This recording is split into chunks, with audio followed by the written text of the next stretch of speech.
성경 말씀을 봅니다. 신약성경 사도행전 2장 42절 말씀입니다. 사도행전 2장 42절 한 절 같이 읽습니다. 그들이 사도의 가르침을 받아 서로 교제하고 떡을 떼며 오로지 기도하기를 힘쓰니라. 아멘. 오늘 헌신이란 제목으로 말씀 전합니다. 헌신은 한문으로 몸과 마음을 바친다, 이런 의미가 있습니다. 헌신한다는 건 자발적인 의지로 그렇게 하는 것이고, 또 자원하여서 하는 것, 그것을 헌신이라고 합니다. 헌신의 반대말은 관심 없는 것, 무관심, 그리고 냉담한 것, 차가운 것이죠. 그리고 개의치 않는 것, 그것들을 헌신의 반대말이라 할 수 있습니다. 그래서 헌신한다는 건 따뜻한 관심으로부터 시작됩니다. 어떤 가십거리에 대한 관심이 아니라 그 사람 자체에 대한, 그 사람을 어떻게 도울 수 있나, 그 사람은 어떤 지금 삶의 상태에 있는가라는 그런 관심으로부터 헌신은 시작하게 됩니다. 예수 그리스도께서 죄인된 우리에게 헌신할 수 있었던 것은 우리에게 따뜻한 관심을 가지셨기 때문입니다.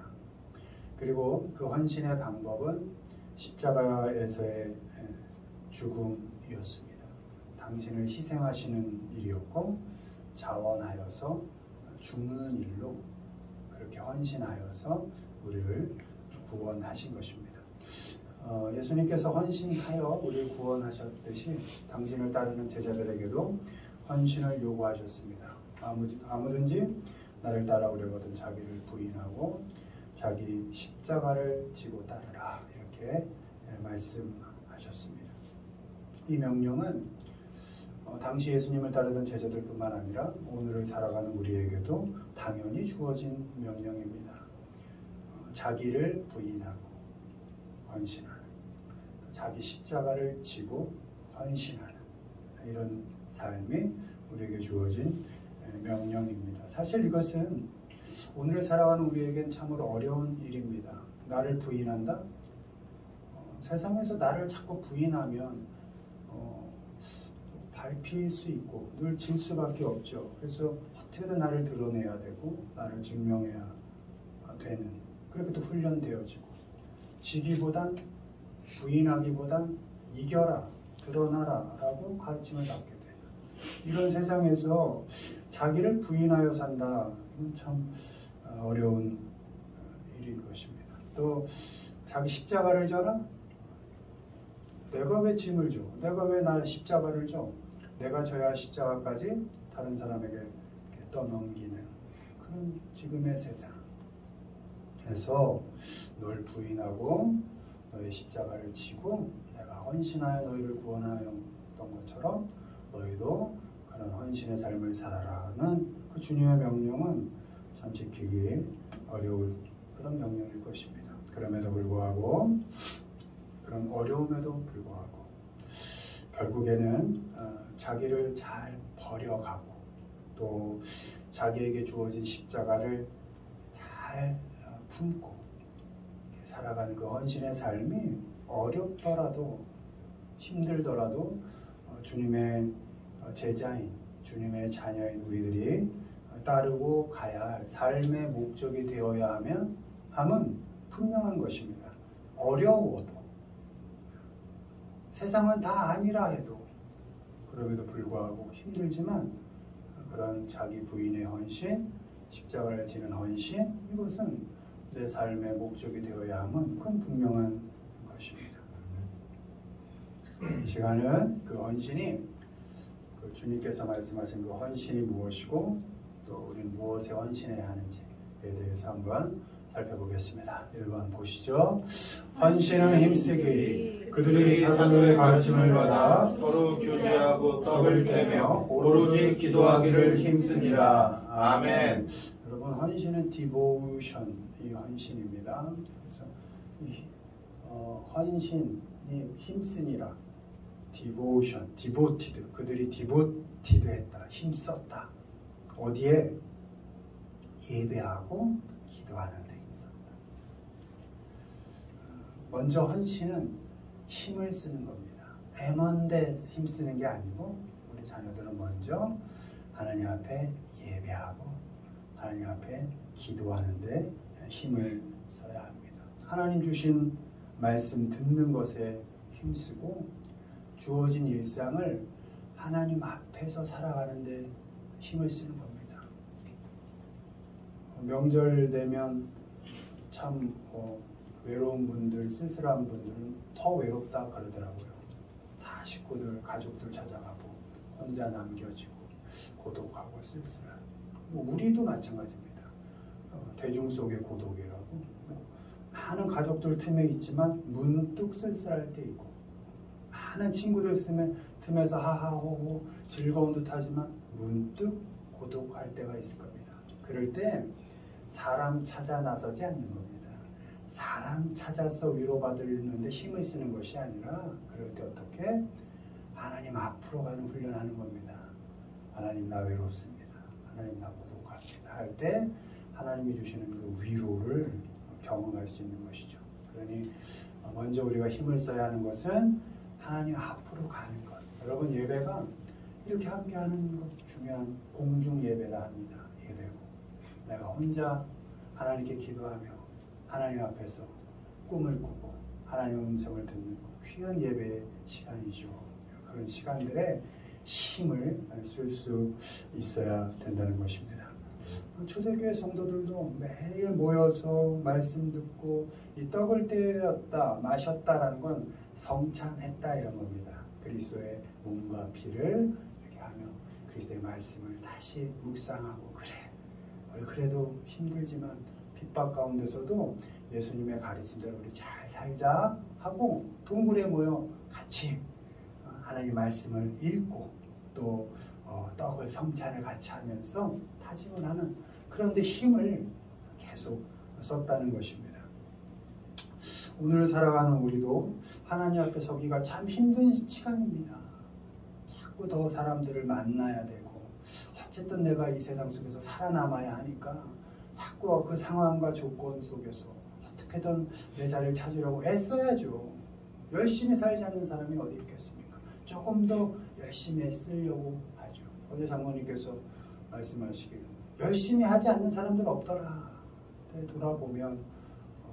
돌아보면 하나님의 은혜였던 것은 분명하다. 똑같이 열심히 하지만 결과가 하나님의 은혜. 세상 사람들이 얘기하는 운이었다는 것을 생각해 본다면 열심히 하되 우린 다시 언제나 하나님 앞으로 가서 하나님께 예배하고 기도하며 하나님의 은혜를 구하는 것까지 열심을 다할 필요가 있겠다. 아멘. 말씀을 드립니다. 하나님께서 이렇게 말씀에 아예 그냥 직접적으로 내가 이런 사람에게 꼭 복 줄 거야 이런 게 한 3가지 정도 있는데 안식일을 기억해서 그 날을 거룩히 잘 지키는 자. 그러니까 요즘으로 얘기하면 주일에 이렇게 예배하려고 애쓰는 너희들한테 내가 꼭 복 줄게.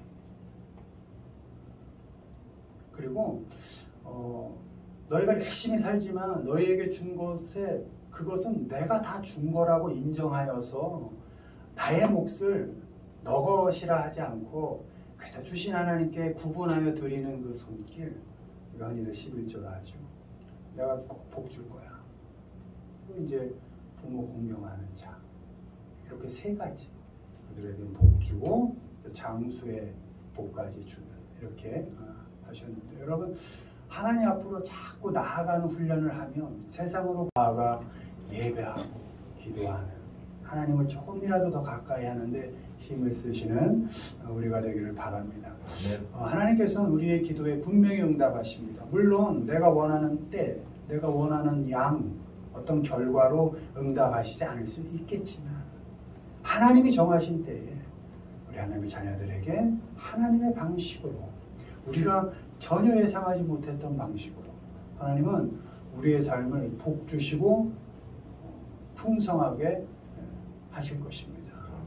그것을 믿고 하나님께로 더 나아가시고 더 예배하는 데 힘쓰시고 기도하는 데 더 힘을 쓰시길 바랍니다. 그렇게 하나님께 예배하고 기도하는 일, 하나님 앞으로 점점 가까이 가는 그 일에 힘을 쓰는 헌신을 통해서 하나님이 주시는 복, 그 복을 잘 누리며 살아가시는 우리 모두가 되길 주님의 이름으로 축원드립니다. 두 번째 보시죠. 읽습니다. 헌신은 붙잡히기. 실라와 디모데가 마게도냐로부터 내려오매 바울이 하나님의 말씀에 붙잡혀 유대인들에게 예수는 그리스도라 밝히 증언하니. 아멘. 바울이 말씀에 붙잡혔다 되어 있을 때 폴 디보티드입니다. 역시 그것도 그래서 헌신은 붙잡히기다. 어디에 붙잡혀야 되느냐? 말씀에 붙잡혀 살아라 이런 겁니다. 세상에 들려오는 그 많은 미디어의 그런 소식들에 귀 기울이지 말고 특별히 나를 아프게 하고 나를 다치게 하는 말들에 걸려 넘어지지 말고 할 수 있는 한 하나님이 주시는 말씀, 내게 위로가 되고 격려가 되는 그 말씀에 귀를 기울이며 사시기를 바랍니다. 하루 종일 입을 열어 다른 사람을 판단하거나 비판하는 일에 힘쓰지 마시고 하루하루 하나님께서 나의 삶에 어떻게 간섭하셨는지 간증할 수 있는 그런 삶을 살았으면 좋겠습니다. 특별히 귀를 말씀에 잘 붙잡히게 하십시오. 눈은 헛된 것이 눈에 보인다 그러면 다 감으면 됩니다. 이거 보면 안 돼요. 다 감을 수 있죠. 내가 의지를 가지고. 그리고 입은 막 안 좋은 말이 나가려고 할 때, 그럴 때 입은 참고 닫을 수 있어요. 그래서 눈은, 입은 가능한데 귀는 열려 있어요. 내가 듣고 싶지 않아도 그냥 이렇게 흘려 듣게 됩니다. 그냥 이렇게 히어링이 되는 겁니다. listen to 하지 않아도, 내가 집중하여 듣지 않아도 그냥 이렇게 들리는 말들이 있는 것이죠. 잡다한 것들이 들릴 수 있습니다. 그래서 헛된 것은 잘 가려 들어야 됩니다. 흘려 들을 수 있어야 되고, 그렇게 해서 더 말씀에 집중하는 그런 귀를 만드십시오. 말씀에 붙잡힌 귀, 말씀을 들을 수 있는 귀로 많이 훈련하십시오. 어떻게 해요? 많이 읽으십시오. 그래서 예전에는 초대교회 원래 말씀은요 이렇게 회중들이 있을 때 읽는 겁니다. 제9시 기도 시간에 베드로와 요한이 성전에 올라갔어요. 이렇게 읽고 듣는 것까지 말씀 계속 이렇게 읽었던 것이 말씀인데, 그렇게 말씀을 이렇게 소리내면서 읽으십시오. 그러면 내가 한 말이 내 귀로 이렇게 들리지 않겠습니까? 그래서 말씀을 들을 수 있는 귀로 잘 훈련하시고, 요즘 유튜브에 또 좋은 말씀들 많이 있습니다. 물론 이제 안 좋은 것들도 많이 있는데 잘 가려야 됩니다. 잘 가려서 늘 이렇게 듣도록, 이렇게 좋은 말씀들을 계속 듣도록 이렇게 훈련하셔야 합니다. 자극적인 것으로 신경을 건드리는 그런 말에 집중하지 말고 항상 이 말씀에 붙잡히도록 내 귀가 말씀에 훈련하도록, 제일 먼저 이렇게 권면드리고 싶은 일은 읽으십시오.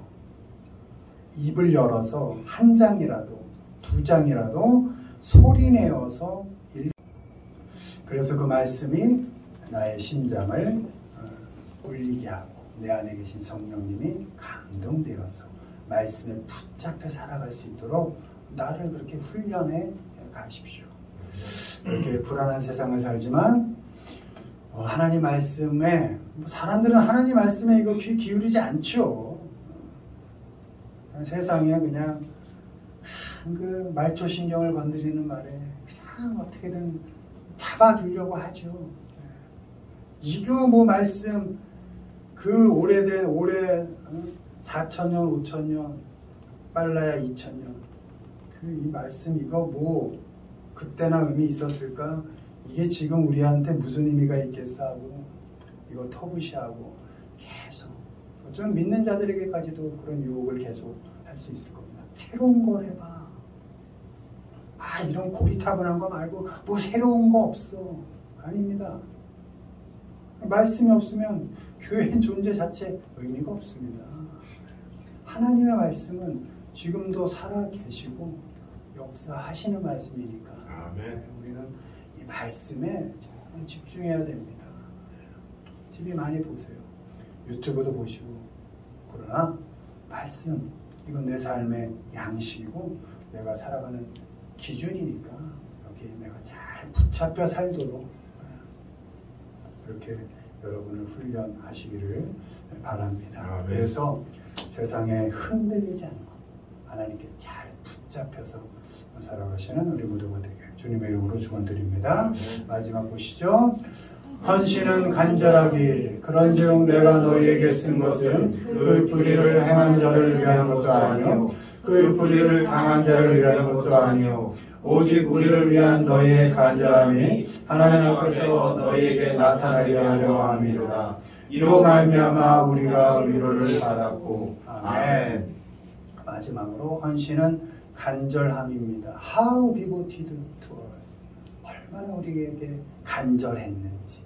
devote. 헌신은 간절함입니다. 누구에 대한 간절함? 사람에 대한 간절함입니다. 나와 함께하는 가까운 가족부터 친구, 나와 관계를 맺고 있는 사람들에게 간절한 겁니다. 간절하다는 마음 씀씀이가 더없이 정성스럽고 지극하다 이런 의미가 있습니다. 사람을 대할 때 정성스럽게 대하는 겁니다.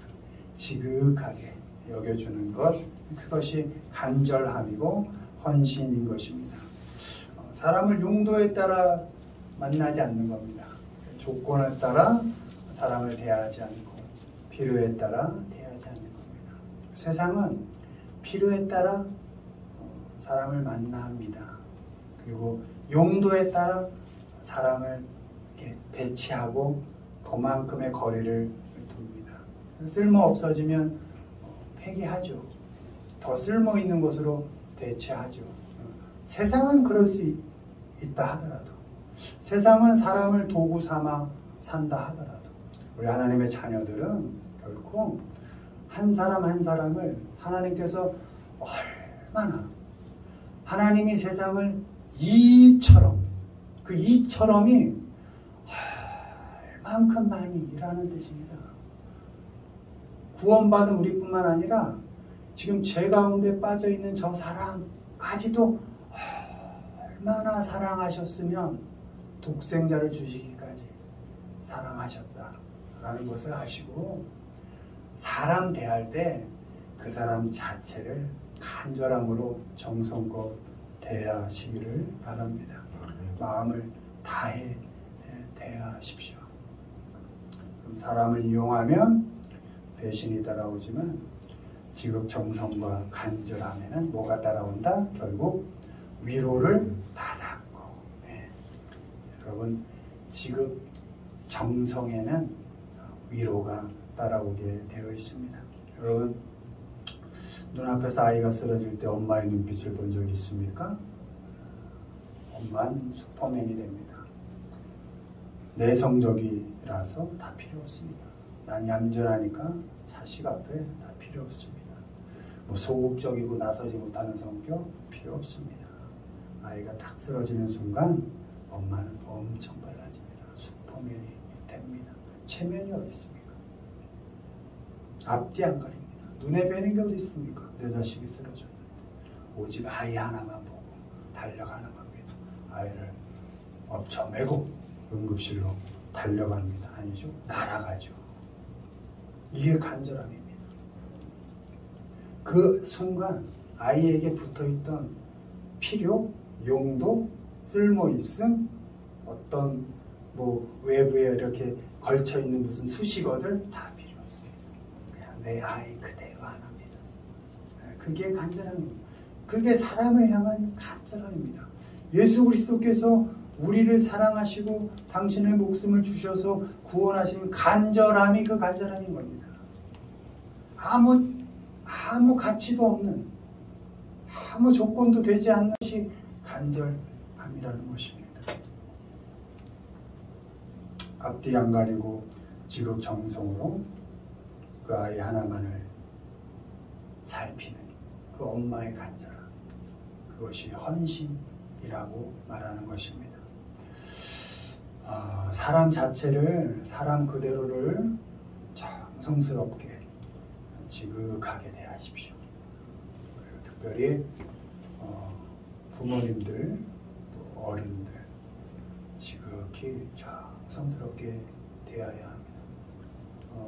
이제 노년 인구가 35년에 절반이 넘는다고 합니다. 65세 이상인가? 많죠.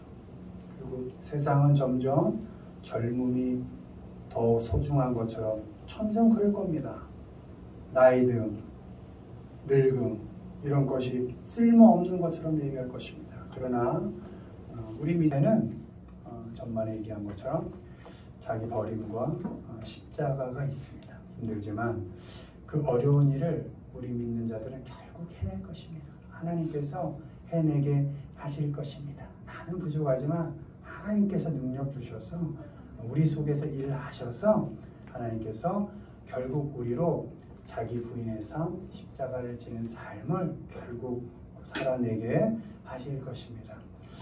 예배와 기도, 하나님 앞으로 자꾸 가는 훈련에 힘 쓰시고 하나님의 말씀에 붙잡히도록 자꾸 애쓰시고 특별히 살아가는 함께하는 사람들에겐 틈을 주지 말고 정성껏 간절하기를 소원하면서 살아가시기를 주님의 이름으로 축원을 드립니다.